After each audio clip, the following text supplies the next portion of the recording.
The agenda this week asked what it meant to be an Ontarian, dug into the question of producing enough protein to feed a growing world, and considered why authoritarian politics seem to have a growing appeal.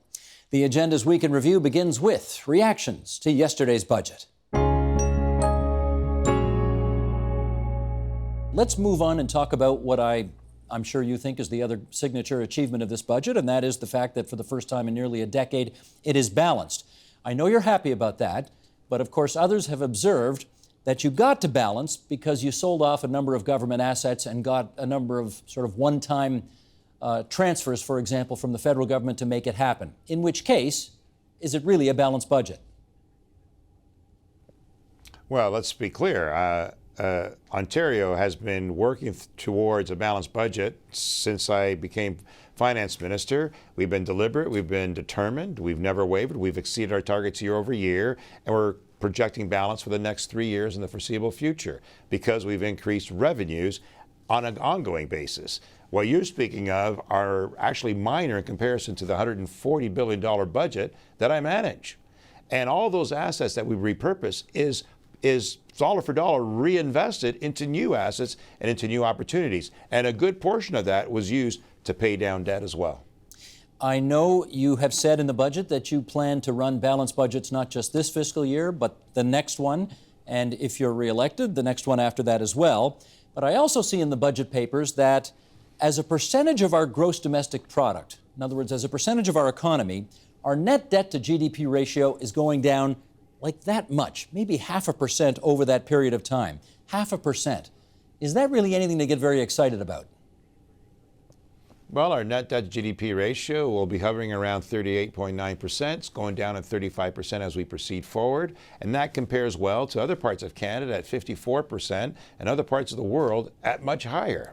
So it's our ability to afford that debt that matters. And we're locking in some of our borrowings for long periods of time at low interest rates.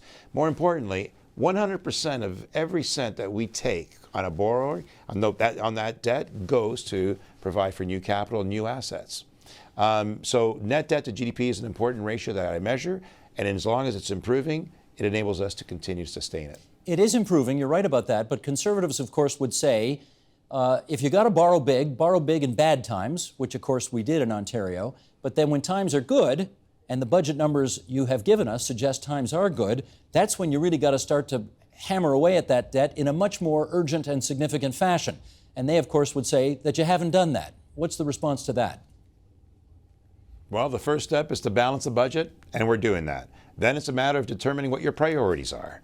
And if you don't want to build that school, and you don't want to build those hospitals, and if you don't want to build infrastructure and transit, that could be their choice. But we feel that's important for the benefit of our future generations to be competitive. And furthermore, it enables us to provide for programs that matter to people, like pharmacare for our children, and like increasing our supports for hospital funding, which they all say they want. So you have to ask them what it is they would cut as a result of some of the programs that we brought forward. We've been pushing rent control for a long time. Lately, my colleague Peter Tabuns put a bill forward. And once again, you have to drag the Liberals kicking and screaming. But they've been in power for 14 years. And this issue didn't happen yesterday. And one thing I'd like to mention that a lot of people don't think about, one of the reasons that people are moving, and it's a great place to live, but if you look at the rest of Ontario, they're cutting services. They're cutting, if you look at this budget, they cut MNR, they cut MNDM, they cut... Hang on, acronyms here. Ministry of Natural Resources and Forestry, Minister of Development of Mines, yeah. Ontario Minister of Agriculture and Food. Mm-hmm. They cut all these, and they cut services in rural Ontario. They're driving people out of rural Ontario. People should move. If you could get internet service in rural Ontario, you could run an internet business out of rural Ontario. It might not be a big factor, but it is a factor. They're concentrating so much on the middle that they have totally forgotten about the outskirts. Do you think it's, I'm not ascribing motive here, but I'll ask you, do you think it's because they don't hold any of those seats? I think they don't understand rural Ontario, and after reading this budget, I question whether they care. They've changed the delivery rates for hydro, and they just, okay, you've got enough now, be quiet. I find it, no one's talked about this, but for rural Ontario, the outskirts, it's insulting. Another one, Ontario Northland Transportation Commission isn't even mentioned. Another one, used to be a big economic developer for Northern Ontario. When I got elected and Vic got elected, Ring of Fire, they were gonna build the smelter in Cape Earl. I remember that when I got elected. You know, thousands of jobs. This time, it's not even mentioned, not even cut and paste. They finally thrown the water on the Ring of Fire. It's dead. They actually used to have, they earmarked $1 billion in every budget for the last few years for the Ring of Fire. I didn't see it this year. 2014 it was in. They cut and pasted, put it in 2015, took the same words, put it in 2016. It is not in the budget anywhere. They've given up on the Ring of Fire. It was $1 billion. It's gone from the budget. It wasn't in the speech. It's not in the book. And they took $70 million. That's almost 10% away from the Ministry of Northern Development and Mines. They really have, the interviews we both did up north, we both just could not believe. I'm ashamed of this government for doing that. A couple of minutes to go here, and I want to ask John on a couple of issues. I mean, you could say that pharmacare is one of them. You could say on rent controls was another one. You say you've had to drag them kicking and screaming to adopt positions that are similar to yours, but the fact is they have. And I wonder now whether or not they've just made your political life a little more difficult by adopting positions that you are somewhat insympatical with. I think our job, we're all, like, elections coming up. When we're running, everyone's trying to win so we can actually change for a better thing. But if anything we do makes life better for Ontarians, I think we've succeeded. I think people should vote NDP so we actually don't have to drag kicking and screaming, and we actually do progressive things that help people. But if whatever we do, the pressure we put, if it changes things, it's opposition's job not only to oppose, but to propose. Let me find out from Vic Fideli whether he thinks it's also a good idea to vote NDP to bring a more progressive government too. What do you say to that, Vic? Well, I think John knows where I sit on that. But I'll ask you the same question from a different point of view, obviously, which is, okay, you think it's a shell game. You don't think they've really balanced the budget. But, you know, pretty much every newspaper in Ontario tomorrow is going to say budget imbalance. And then in the fine print details, they'll quote you saying, not really. You know, the politics of this may be irresistible. How do you deal with that? Well, it's tough. I mean, you've got a sitting government. That's why I say they use a bully pulpit. It's the sitting government is saying we're balanced. I'm quite certain that the financial accountability officer who came out a half a year ago and said they're not going to balance, they're going to use one-time revenue. Pretty sure the Auditor General who said they can't use that money. I'm pretty sure the other legislative officers are going to agree. But they're using a bully pulpit to absolutely purposely deceive the people of Ontario. We always tell our guests to park their cynicism at the door over there before they come into the studio, because we don't run a cynical operation here. However, here's the where are we here? Okay, that's your budget for 2017-18. It's funny, it's not red. It's very unusual. It's almost 300 pages long. And in almost 300 pages, in a budget that's got to have tens of thousands of numbers in here, there's no mention of their signature plan, which is pharmacare. So Allison and I were whispering to each other as we were listening to your previous guests and searching our memories and actually searching our PDF files, and Allison should take the credit for this. But I was asking myself too, did I imagine reading this in the budget papers? It's a long day. So it is actually in the big fat budget document, but not the number. Exactly. And, I think your guests were implying that there was no mention of pharmacare, whatever, in the budget document. There's not much. I will say in that giant document, I think it's about one page mentions pharmacare, and you know, 3/4 of that page talks about sort of the general premise of pharmacare and not this specific plan. There's 2 paragraphs that talk about this plan. But in a book, nowhere which has got in there thousands of numbers, is the price tag. They didn't cost their signature program. That's right. What do we infer from that? Well, if you were to ask Andrea Horwath, as we did today, you know, coming just a week after, or in the same week that her party unveiled a pharmacare plan, she said that this smells like a back of the napkin planning. You know, just sort of slipped in there, one-page mention, no price tag, maybe figured out after the budget was printed. We only are hearing about this price tag, the $465 million a year estimate because officials with the Ministry of Finance sort of came around and told us all in the lockup today. So that's really the only place we're getting that number from. So let me ask you the direct question. The NDP raised their Universal Pharmacare program as a campaign commitment, which they will make in a year's time, at their convention a week ago. Do you think the Liberals heard that, panicked, and stuck something into the budget quickly to say, yeah, us too? I can't read their minds. I don't think so. I think they were playing with the number over the last few weeks. This budget the budget date was set rather late, and a lot was up in the air in this budget. So do I think they stole the idea? Don't think so. I asked about pharmacare a couple of months ago because I sensed that given their overall agenda for this coming election, that ought to be in there, and I couldn't get on any confirmation one way or another, just some funny looks. So they're different program designs. Quite different, in fact. Both of them are partial, and both are very positive in their own way. And I would suggest that and certainly the number is not in the document. So clearly they were fiddling with the number at the last moment. You know what? Even if it's a back of the envelope calculation, we should celebrate that pharmacare is finally coming to Ontario, partial, 52 years after Medicare. And even Patrick Brown, the leader of the Progressive Conservatives, is not shooting it down. And we were huddling afterwards about, did he say he'd buy into it, and did Mr. Fedeli? At least he is saying, he's not suggesting that he'll tear this apart. It's not going to be the Republicans in the U.S. saying we're going to destroy Obamacare. So if pharmacare has finally arrived by hook or by crook, full credit to the NDP for standing behind it, and full credit for the Liberals for running with it. Joining us now for a look at the future of protein. In Calgary, Alberta, Fawn Jackson, Executive Director, Canadian Roundtable for Sustainable Beef. In Washington, D.C., Bruce Friedrich, Executive Director of the Good Food Institute.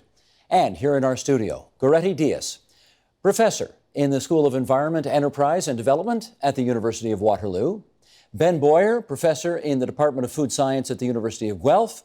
And also from the University of Guelph, Mike Von Masso, Professor in the Department of Food, Agriculture, and Resource Economics. And it's great to have everybody, both here in the studio and in Points Beyond, on our program for this discussion about protein.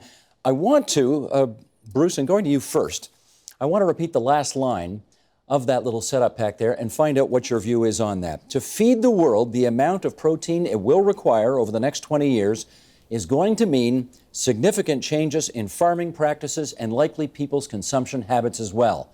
Agree or disagree? Totally agree, Steve. And I think your setup laid it out perfectly. We're going to have a very difficult time feeding more than 9 billion people by 2050 if we're continuing to use a system that is so grossly inefficient as growing crops to feed them to animals so that we can eat the animals. Last year at the Milken Global Summit, Eric Schmidt, the chair of the board of Alphabet, parent company of Google, he was asked to reflect on 6 things that he thought would improve life for humanity in the fairly near future. And being the parent company of Google, being a tech guy, he talked about 5 things that you would expect him to talk about. But the first thing that he talked about was plant-based meat. He called it nerds over cattle. And he talked about plant-based meat because if you put 1 calorie of plant-based meat into plant-based meat, you get 1 calorie back out. If you put 10 calories into a chicken, you get 1 calorie back out. 15 calories into a pig, you get 1 calorie back out. It's a grossly inefficient system, and all of those inefficiencies also lead up to an environmental nightmare, including about 40% more climate change than all forms of transportation combined. Okay, lots to if we're unpack going to here. feed the developing world, we need a much better system. Lots to unpack there, Bruce, as we will over the next 40 minutes or so. Fawn Jackson, why don't you come in on that? What's your view on the last line of that setup pack? Yeah, I think that as we go forward and we need to produce more food for our growing world population, we're certainly going to see the need for the agriculture system to evolve. I think one of the things in the opening that was alluded to was just how complex the agriculture system is here within Canada, but also globally. And so when we're looking at what a sustainable agriculture landscape looks like, we have to be very careful to ensure that we're not oversimplifying that, to make sure that we're not looking at one golden solution to it. So something that I encourage people to do is to think about what does a sustainable agriculture landscape look like in different regions of the world? So here in Western Canada, just as an example, we see if you're flying over and you look out the plane window, you see canola next to barley, next to hay, next to pasture land. And it's because all of those different systems are working very well together in an integrated manner. So manure from livestock are used. Cattle eat the dried distiller's grain, a byproduct of canola. They're able to eat other byproducts of crops that perhaps didn't make it into the food supply chain because of quality reasons. So, barley that we're producing, that we're trying to produce for beer, doesn't always make it into that type of a quality. So we're able to use it in livestock systems. So I just really encourage us all to try and understand the complexity of the agriculture system and to really try and work towards a healthy agricultural landscape is, I think, a challenge that we're all going to be faced with as we're working towards feeding 9 billion people. Goretti Diaz, I want to get your take on the changes in farming practices and/or people's consumption habits that the setup pack suggested was required over the next couple of decades to make it all work out. What do you say? Well, I agree with Fawn and Bruce. I think there's going to be some substantial changes that need to be made. We know that right now there's certain parts, the planetary boundaries or limits that we can't exceed in order for us to be able to survive, and our agricultural system is pushing those boundaries quite a bit. The current protein supply globally is made up of about 80% animal protein, so only 20% vegetable protein, and 50% of that is red meat. And Do we need to do something about that ratio? I think we need to almost invert it, and that's the analysis that we've done and other people have done, are saying that we probably need to have about between 50 and 70% plant Plant-based. protein in order to be able to reverse some of the damage that we've done environmentally. But I think there's still going to be a place for meat. As Fawn mentioned, there are certain systems where meat works really well, but we just have to reduce that amount. If you actually look at the coat of arms that Queen Victoria gave us in 1868, the motto in Latin reads, Ut incapit fidelis sic permanet.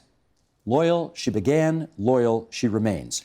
Oh, wow. Charlie, does that have any resonance at all to anybody who's under 50 today, let's say? No, nor should it. Nor should it? I don't think so, not particularly. I would suggest that we need some new language to understand who we are and how we are comporting ourselves as society. I think even the language of politeness, the little newspaper incident, is actually the old language, and it's banal language, and it's colonial language. I think the correct language is accommodation. The correct language is a sophisticated understanding of space here. That actually speaks to who we are. I think so much of our language, like some of our symbols, are from frankly, a colonized Ontario. And we're way past that. So we should change the flag? Yes. I think so. Time to get rid of the flag. Yes. Yeah, John I totally Robarts agree. picked that flag. You want to get rid of that flag? Yeah. Yes. I agree. It's time for the right Honestly, answer. It's really. When I walked into the room, I was shocked. Of course, very big. I thought, oh my God, that is what they think Ontario is. That's our flag. I understand, but I think it is time to change it. It would be a great year to do it. There's a Franco-Ontarian flag that's quite beautiful. Yeah. Oh, let's see yes. it. Oh, okay. I don't have one. No, it's got, yeah. It's Trillium and the fleur-de-lis. Exactly. Yeah, Trillium right. and the fleur-de-lis. Trillium Right. and Green the and white, I fleur-de-lis, think. and a green background for the fleur-de-lis in French, and a white background for the trillium. And Steve, this is not disrespecting the past. This is not disrespecting the 19th and, let's say, first half of the 20th centuries. They happen. This is a largely an accurate reflection. That Latin motto is largely accurate to the self-conceptions of Ontarians during that first century, let's say. I just think we're now well into the second century, and we are an evolving, expanding space, and we can do better. And we should find the language that explains who we are. It's not that elusive, but you can't get there if you keep talking about that we're polite. We didn't have a flag before this one, actually. This flag's only 50 years Well, old. that's another issue. We didn't have any. We used the Union Jack. Yeah. But that's perhaps another debate. I'm not sure. It's the Union. It's the red ensign. It's the red essentially. ensign, It's a sub-British flag. Yes, So. Right. exactly right. I think what's interesting, though, we talked about travel, the fact that each of us is somewhat of an international person.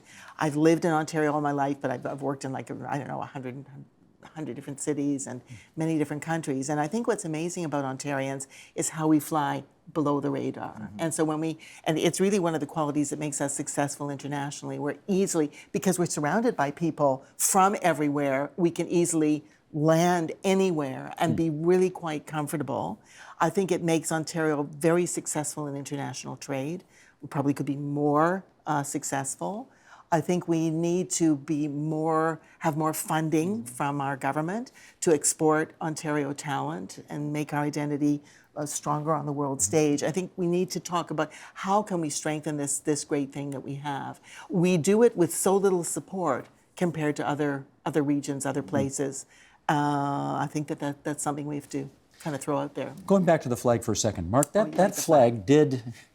You'll indulge me. He's defending the flag. And it feels No, listen, I think it's a good debate. It's a good debate. That flag evokes the Family Compact, which ran this province for a very long time, and which suggested once upon a time that unless you sort of came from British stock, the privileges that flowed from that Family Compact were not for you. And in fact, there was a little revolt about 6 blocks north of here, where the reformers tried to take on the Family Compact and lost. Is that still the Ontario of today? I have to tell you, Stephen, I'm very embarrassed to say this, but I never really noticed that was the flag of Ontario, to be quite frank. I've noticed a lot of other flags, but not really that one. So it's invisible, and the flag may be one of the problems. Charlie, do you still see manifestations of old Ontario making its presence felt in today's Ontario? It is resilient. It has resources. It's necessarily not like it was. When I was a child, my father would drive me around and point out the orange lodges in the GTA, because we were Catholic. That's right. And he would say, these people still run this place. And I am mindful, even now, in 2017, that there's a lot of power that resides inside those older structures. Socioeconomic, class, and so forth. At the same time, it is all up for grabs. So much of the energy in Ontario, so much of the energy in the GTA is in the 905. It's new people, new thinking, old new. They're bringing thinking from their countries. It's all up for grabs. This is a protean unfolding place. So, yes, and I don't begrudge Anglo-Saxons and Family Compact people their lifestyles or their opportunities, but they are just one player now. Have you been to an Orange Day parade lately? Not in a long time. There's nothing left. I mean, there's almost nothing to it now. That's Good to hear, Steve. They used to march by our house, and I was a little kid, and my mother would always have me turn away, and she would say, those people are against people like us. And who are people like you? People like us were not white Anglo-Saxon Protestants, and I didn't really understand it, but I came to understand it. Yeah. Do you see manifestations of old Ontario still trying to hang on? No, not really. I mean, for me, Ontario is the only large cosmopolitan center in North America that owns the racial slur for South Asians. In New York, you don't hear this. In Texas, you don't hear this. In California. And when I grew up here, that was a heavy weight to bear. But coming back as an adult, I realized that all those structures kind of evaporated. In fact, I was probably carrying around that more than this culture was. The rise of populism in places like Hungary, the United States, and Venezuela, which we haven't talked about, has been preceded by an important levels of polarization. Polarization means that political conflict is no longer about small changes in tax rate or that opposition is seen as an existential threat to your survival. And if opposition, which is often created by cultural changes like rise of minorities, and if opposition is seen as an existential threat to your survival, well then of course you're going to resort to autocratic means to prevent the opposition from gaining power. And it's interesting because polarization, there haven't been that many established democracies that have collapsed, but all of them, Chile in the 70s, Uruguay in the 70s, Venezuela, Hungary, have all the fall of democracy has always been preceded by intense polarization of politics. And I think that's in a sense, the most dangerous phenomenon that we see right now. Let me get Jonathan to speak to something that Sarah just sort of introduced. And Sarah, I know you weren't saying this, but I want to be clear on this. There are people today who want to equate authoritarianism with populism. Jonathan, they are or are not the same thing? I guess I'll answer yes and no. I think they've often been conflated. One is often used as a synonym for the other nowadays. I think historically, populist movements have very much focused on a redistribution of wealth in ways that I think authoritarian-minded folks, for example, are not all that interested in. I mean, they are interested in making sure that they benefit from whatever economic goodies should be available, but it's not an ideology that argues for a fairer society more broadly. It's an ideology that argues that certain people should get theirs, especially people who sort of look like them. So to the extent that populism, at least in some contexts, is not always wedded to ethno-nationalism, I would say that is one distinction between the two ways of thinking about the world. Mariam, you prepared to make a distinction between the two? Absolutely. I don't think authoritarianism and populism ought to be conflated. I think, if you're looking at authoritarianism as a system of governance and as a regime type, it's not the same thing as suggesting that at the same time a populist leader is also in place. So I do think that they need to be distinguished from one another. And I agree with a lot of the points that Jonathan just made. Sarah, we don't have, Belarus or Kazakhstan-style authoritarianism in the West yet, but we are starting to see seeds of something. And I wonder if you could help us understand from your perch in the Midwest of the United States why you think we are starting to see the seeds of that. Well, I think, over the last decade, we've had a lot of traumatic changes in the United States. We've had 2 wars. We've had a massive recession from which most of the country did not recover, especially where I am in the Midwest. And our institutions have been weakened, which provided an opening for somebody like Donald Trump, who wants to exploit that pain, who wants to exploit whatever, kind of genuine populism there is to get back to that in terms of people feeling like they're not represented, people feeling like they're not getting their share, and move in, and basically hijack the mechanisms of government in order to benefit himself. And so, I think a lot of things collided with this election. It was, kind of a perfect storm of a certain kind of candidate, a typical, authoritarian leader who's very charismatic, who understands the media system, who understands how to manipulate people, who understands financial corruption, who's been engaged with it for 40 years, preying on a very vulnerable population. And so now we're at the point, where our system of checks and balances is being tested, where people are realizing that they can't take their rights for granted. They're realizing what those rights are as they lose them.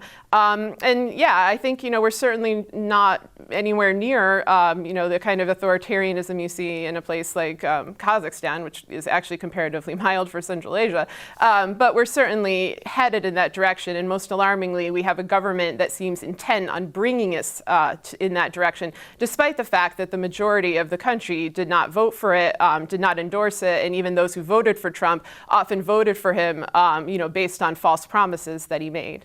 I want to play back those words to you, Lucan. We are headed in that direction, says Sarah. Do you agree? I think that's a real danger. And I think the problem is not just Trump.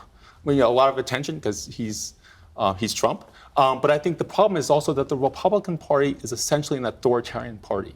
And what do I mean by this? I mean that they treat opposition as illegitimate, which is basically the essence of authoritarianism. You don't think the Democrats do that too? No. Really? They impeach. No, they do not treat opposition. They're about compromise. The Republican Party, since Newt Gingrich in 1994, has basically shown an unwillingness to compromise and treated politics as a zero-sum game. They impeached Clinton in 1998. They refused to allow Obama to appoint his own Supreme Court justice. I mean, this is a politics of zero-sum game, which is deeply tied to authoritarianism. So I think the problem is, I agree, it's actually much bigger than Trump. So in a sense, if Trump loses power, we'll still have the other major party in the United States be essentially an authoritarian party. And that is the Agenda's Week in Review for this Friday, April 28th, 2017. You can see all of those conversations in their entirety at tvo.org, on our YouTube channel at youtube.com/theagenda, and now, thanks to our nightly Twitter live stream, on our Periscope page. That's periscope.tv/theagenda. Help TVO create a better world through the power of learning. Visit tvo.org and make a tax-deductible donation today.